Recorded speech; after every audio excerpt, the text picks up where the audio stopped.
Hello everyone, welcome back to my channel. আজকে আমি আপনাদের জন্য ব্যাকনেক ব্লাউজের ডিজাইন নিয়ে এসেছি।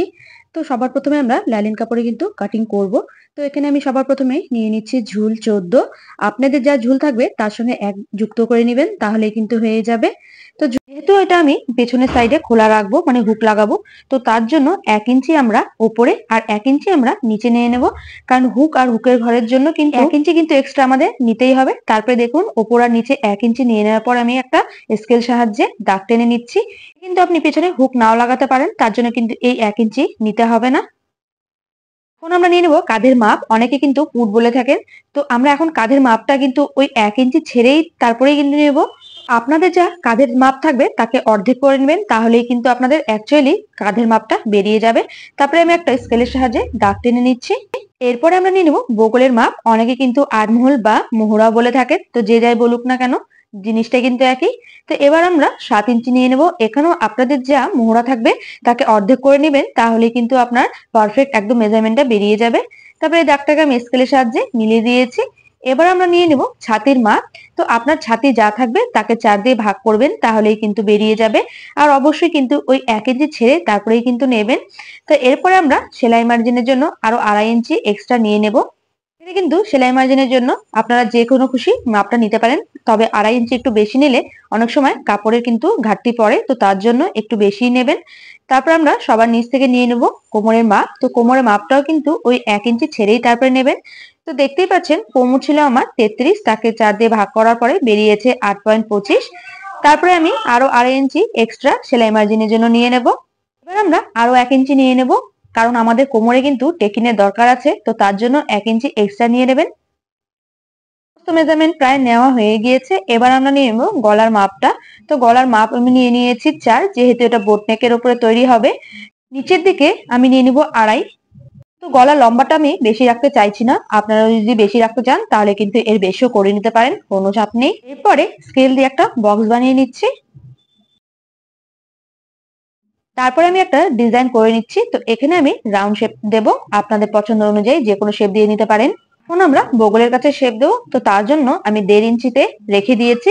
তারপরে একটা চিহ্ন নিয়ে তার উপর থেকে গোল করে মোহরা শেপটা দিয়ে দিচ্ছি। যেহেতু আমরা পেছন দিকে হুক লাগাবো, তো তার জন্য আমি 4 ইঞ্চি নিয়ে নিচ্ছি।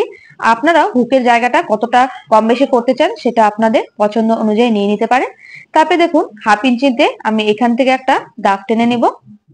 এরপরে সেই 1/2 ইঞ্চিতে রেখেই তারপরে কিন্তু আমরা চওড়ার দিকে 2 ইঞ্চিতে নিয়ে নেব। নিচের দিকটাও কিন্তু 2 ইঞ্চি নিয়ে নেব। তারপরে কিন্তু একটা স্কেলের সাহায্যে বক্স বানিয়ে নেব।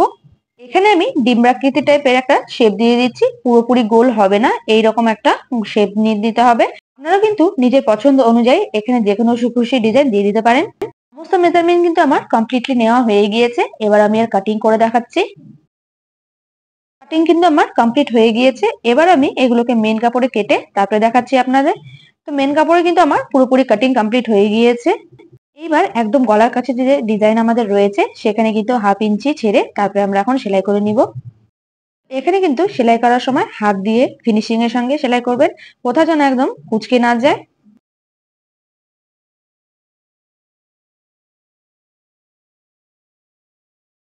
এরপরে আমি মাঝখানে মেন কাপড়কে কেটে বাদ দিয়ে দেব। তো দেখুন এবার আমি উল্টে নিচ্ছি। তো উল্টে নিলেই কিন্তু আমাদের একদম এটা সোজা হয়ে যাবে। সোজা করে নিয়েছি। এবার আমি ডিজাইনের উপর থেকে সেলাই করে দেব।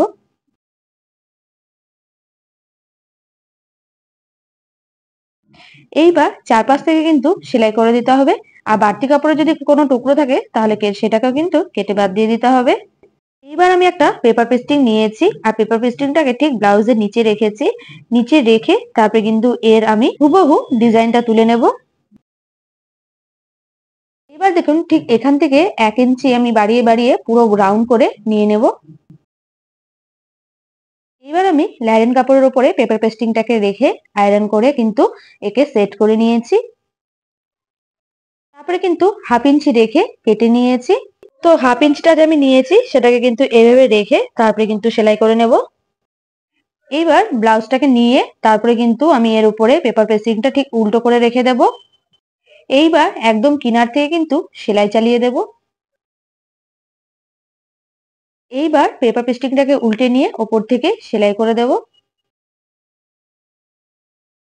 তো পেপার পেস্টিং আমার কিন্তু লাগানো হয়ে গিয়েছে, আর এর জন্য কিন্তু ডিজাইনটা বেশি সুন্দর লাগে। তো দেখতেই পাচ্ছেন আমার কিন্তু পিঠের ডিজাইনটা পুরোপুরি কমপ্লিট হয়ে গিয়েছে। এবার আমরা হুকের জন্য পট্টি লাগাবো। তো পট্টি লাগানোর জন্য আমি কিন্তু চড়ায় 3 ইঞ্চি নিয়ে নিয়েছি, আর ঠিক এখানটা আমি রেখে কতটা আমার বেরোলো সেটা মেপে নিয়েছি। তো দেখতেই পাচ্ছেন আমার 4.5 বেরিয়েছে। এবার আমি পট্টিটাকে উল্টো দিকে রেখে তারপর কিন্তু সেলাই করব। এবার উল্টে নিয়ে ওপর থেকে চাপ সেলাই দিয়ে দেব। এবার আমি পটিটাকে ঠিক এইভাবে দুইবার উল্টে নিয়ে তারপরে সেলাই করব। এই পটিটা কিন্তু একটু বাইরের দিকে থাকবে, কারণ হুকটা কিন্তু এখানে লেগে থাকে, তো তার জন্য একটুখানি বাইরে বের করে রাখতে হবে। এবার কিনার থেকে সেলাই করে নিতে হবে। দেখুন আমার কিন্তু কমপ্লিট হয়ে গিয়েছে। হুকের জন্য এবার আমরা পটি লাগাবো। পটিটাকে ঠিক এইভাবে রেখে এখন আমরা সেলাই করব। এখন উল্টে নিয়ে উপর থেকে চাপ সেলাই দিয়ে দেব। এইবার পটিটাকে বেশ কয়েকবার ফোল্ড করব, যেহেতু এখানে হুক থাকবে, তো তার জন্য এখানে কিন্তু একটু মোটা করে আমাদেরকে সেলাই করতে হবে।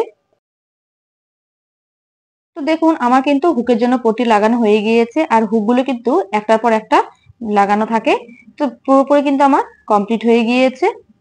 তো ব্লাউজটা আমার কমপ্লিট হয়ে গিয়েছে, আর এর সৌন্দর্যটা আরো বাড়ানোর জন্য আমি একটা পাইপিং নিয়েছি, আর এটা লাগিয়ে দেব। আপনারা চাইলে নাও লাগাতে পারেন। একদম কিনারে রেখে তারপরে কিন্তু সেলাই করতে হবে। এইবার ব্লাউজের একটা পার্টকে রেখে মাঝখানে আমরা পজিশনটা ভাঁজ করে বের করে নেব। তারপরে আমি 1 ইঞ্চিতে দাগ দিয়ে নেব। এটা কিন্তু কোমরে টেকিনের জন্য অবশ্যই দরকার। তো এই 1 ইঞ্চি কিন্তু আমি আগেই নিয়েছিলাম। তো এখানে আমি চিহ্ন করে নিয়েছি, আর ওপর থেকে 4 ইঞ্চিতে দাগ দিয়ে দেবো। এখানে আপনারা 5 ইঞ্চিতেও দাগ নিতে পারেন। এবার আমার যে দুটো দাগ বেরোলো তাকে কিন্তু কোনাকুনি করে আমি দাগ কেটে নিয়েছি। এবার এই দাগ বরাবর কিন্তু আমাদের সেলাই করতে হবে। তো আজকে আমার ব্যাকনেক ব্লাউজের ডিজাইন পুরোপুরি কমপ্লিট হয়ে গিয়েছে। তো আজকের আমার ডিজাইন আপনাদের কেমন লেগেছে অবশ্যই কমেন্ট করে জানাবেন। চ্যানেলটাকে সাবস্ক্রাইব করে দিয়ে অবশ্যই পাশে থাকবেন। ধন্যবাদ।